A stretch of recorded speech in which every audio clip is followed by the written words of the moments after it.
কথা দিয়েছিলেন আগে বন্যা বিধ্বস্ত উত্তরবঙ্গে আবার ফিরবেন তিনি।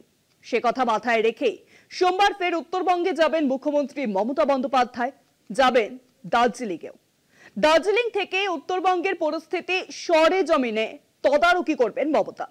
উত্তরবঙ্গের বিপর্যয় প্রাণীর ঝুঁকি নিয়ে কাজ করা ডাক্তার, পুলিশ থেকে দমকল, উদ্ধার কাজে যুক্ত থাকা সকল কর্মীদেরও সম্মান জানাবে রাজ্য। দুর্যোগে বিধ্বস্ত উত্তরবঙ্গে ফের যাচ্ছেন মুখ্যমন্ত্রী। বিপর্যস্ত উত্তরবঙ্গ থেকেই মুখ্যমন্ত্রী ঘোষণা করেছিলেন আগামী সপ্তাহেই ফের যাবেন। সেই মতো আগামী সোমবার দার্জিলিং এ যাচ্ছেন তিনি। ঘনিষ্ঠ মহলে এই খবর জানিয়েছেন মুখ্যমন্ত্রী মমতা বন্দ্যোপাধ্যায়। পুনর্গঠনের কাজ এবং তদারকি কিভাবে হচ্ছে সবটাই খতিয়ে দেখা হবে। গত সোমবার উত্তরবঙ্গে পৌঁছানোর আগেই রাজ্যের মুখ্যমন্ত্রী জানিয়েছিলেন দুর্যোগে মৃতদের পরিবারের জন্য রাজ্য সরকারের ভাবনা এবং সিদ্ধান্তের কথা। ক্ষতিগ্রস্ত উত্তরবঙ্গে পৌঁছে প্রবল বর্ষণে ক্ষতিগ্রস্ত এলাকা ত্রাণ শিবির পরিদর্শন করেন মুখ্যমন্ত্রী। কোথায় কোন ব্রিজ তৈরি হচ্ছে, কিভাবে পরিস্থিতি মোকাবিলা, নানা প্রসঙ্গে কথা বলেন তিনি। এবার উত্তরবঙ্গে ভয়াবহ বিপর্যয় মোকাবিলায় দমকল কর্মী, এসডিআরএফ, পুলিশ, ইঞ্জিনিয়ার থেকে শুরু করে চিকিৎসক যারা প্রাণের ঝুঁকি নিয়ে কাজ করেছেন তাদের বিশেষভাবে সম্মানিত ও পুরস্কার করা হবে রাজ্যের তরফে। ঘনিষ্ঠ মহলে জানালেন মুখ্যমন্ত্রী মমতা বন্দ্যোপাধ্যায়। ইতিমধ্যেই সংশ্লিষ্ট নির্দেশ দিয়েছেন মুখ্যমন্ত্রী।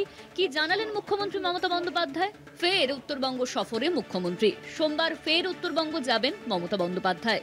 এবার দার্জিলিং থেকে বিপর্যয় নিয়ে তদারকি করবেন মুখ্যমন্ত্রী। নিজেই মিরিকের জন্য ত্রাণ নিয়ে যাবেন মমতা বন্দ্যোপাধ্যায়।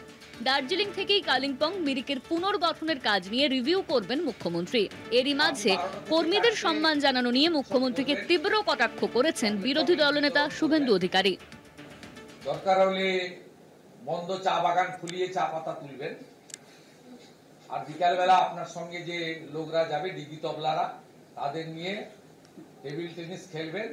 মুখ্যমন্ত্রীকে বলবো একদম মিরিক বিজনবাড়ি থেকে শুরু করে যতজন হোমলেস হয়েছে ওখানে তাদের ইনস্টেট মানে পুনর্বাসন দেওয়া যাবে না। প্রত্যেককে নতুন করে 5 ডিসমিল অথবা 2 কাঠা করে জমি অ্যালট করুন এবং 5 লক্ষ টাকা করে বাড়ি করার জন্য দিন। পরের সপ্তাহে আবার আসবো, উত্তরকন্যা থেকে বেরিয়েই বলেছিলেন মুখ্যমন্ত্রী মমতা বন্দ্যোপাধ্যায়। ফের উত্তরবঙ্গ সফরে মুখ্যমন্ত্রী। পুনর্গঠনের কাজ এবং তদারকি কিভাবে হচ্ছে সবটাই খতিয়ে দেখা হবে, এই আশ্বাসেই শিলমোহর দিলেন মুখ্যমন্ত্রী। কলকাতা টিভি।